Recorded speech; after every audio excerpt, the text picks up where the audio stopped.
और फिर बड़े सब ग्वाल बाल आनंद में मुदित थे, बहुत बड़े आनंद में मुदित थे, और भगवान ने उनको जगाया था। अब तीसरा श्लोक है, कृष्ण वत्सई असंख्यातई, कृष्ण के बछड़े असंख्य थे।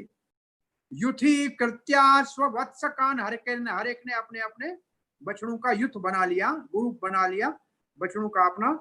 चार्यंतो अर्भ लीला भीर, और चरने के लिए छोड़ दिया, बछड़े गए अपने चरने के लिए।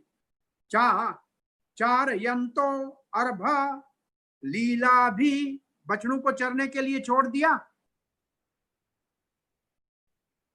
और बच्चे खेल कूद में लग गए। विजरोहो तत्र तत्र, हाँ वो सब क्या है, आपस में ऐसे खेलने लग गए, बछड़े लग गए चरने और ग्वाल बाल लग गए खेलने। अब इसमें बछड़ों की गिनता बहुत बड़ी गिनती की है, असंख्य कृष्ण के बछड़े थे। और यहाँ पूरी गणना अभी मैं आपको ये शेयर तो नहीं कर सकता, पता नहीं कैसे करते हैं। एक के आगे 17 शून्य लगा है, उसको प्रारब्ध कहते हैं, और एक प्रारब्ध को 3 बार करेंगे तो असंख्य हो जाएगा। एक 17 शून्य 17 0, ये एक प्रारब्ध हुआ। गणना ऐसे है, गणना का ये है, शत कहते हैं 100 को, सहस्र कहते हैं 1000 को, आयुत कहते हैं 10,000 को, लक्ष्य या प्रयुत कहते हैं 1,00,000 को, और न्यूत कहते हैं 10 लाख को, कोटि या अर्बुद कहते हैं 1 करोड़ को, और न्यूत अर्बुद कहते हैं उसके बाद आप एक और शून्य बढ़ा दीजिए, और पद में एक और शून्य बढ़ा दीजिए, और खव एक और शून्य बढ़ा दीजिए, निखर्व एक और शून्य बढ़ा दीजिए, महाबज एक और शून्य बढ़ा दीजिए, शंखो एक और शून्य, समुद्र समुद्र एक और शून्य, और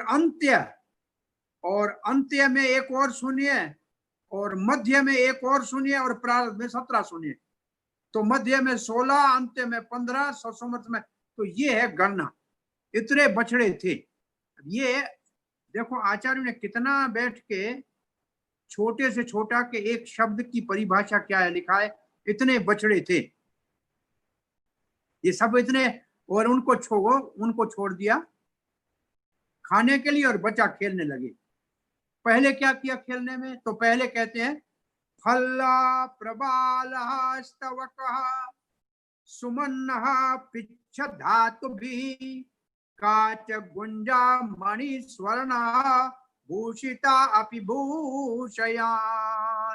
अपनी अपनी माताओं ने ग्वाल बालों को बहुत सुंदर आभूषण तो घर से पहना के भेजे थे, गुंज माला, लाल लाल गुंज माला बन की, और बड़े मुहारियों हीरे मोतियों के हार पहना के भेजे थे, स्वर्ण सोना भी पहना हुआ था, मणि भी पहनी हुई थी। परंतु जैसे वो वन में गए, पहले फल उठाया, और फिर प्रबाल को ताजे ताजे जो पत्ते हैं वो उठाए, और स्तवक, और उसके बाद कुछ फल फूल और सुंदर सुमन और फूल उठाए। अब वन का श्रृंगार किया, कान के ऊपर फूल भगवान रखते हैं कनीर का, जैसे बहुत सुंदर, किसी के बालों में फूल लगाया, किसी ने फलों की माला बनाई, फूलों की, ऐसे अपने आप का श्रृंगार, सबने इस प्रकार से श्रृंगार किया। तो पहले ये बच्चों ने वन में जाकर श्रृंगार किया।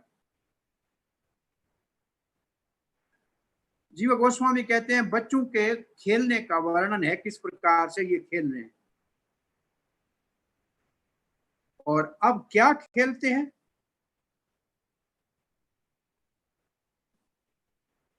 मुष्णंतो अन्यो शिक्षा आदिम, पहले काम, अभी श्रृंगार हो गया, पहला खेल क्या होता है,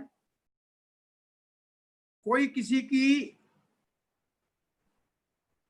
वेणु ले लेता है, और वेणु लेके दूर फेंकता है, वो उधर जाता है तो वो उस वेणु को और दूर फेंकता है, और तब तक दूसरा किसी का श्रृंग ले लेता है। लेकिन लिखा है कि भोजन की पोटली ऐसे फेंक रहे थे, लेकिन जीव गोस्वामी कहते हैं और सनातन गोस्वामी पाद कहते हैं भोजन का आदर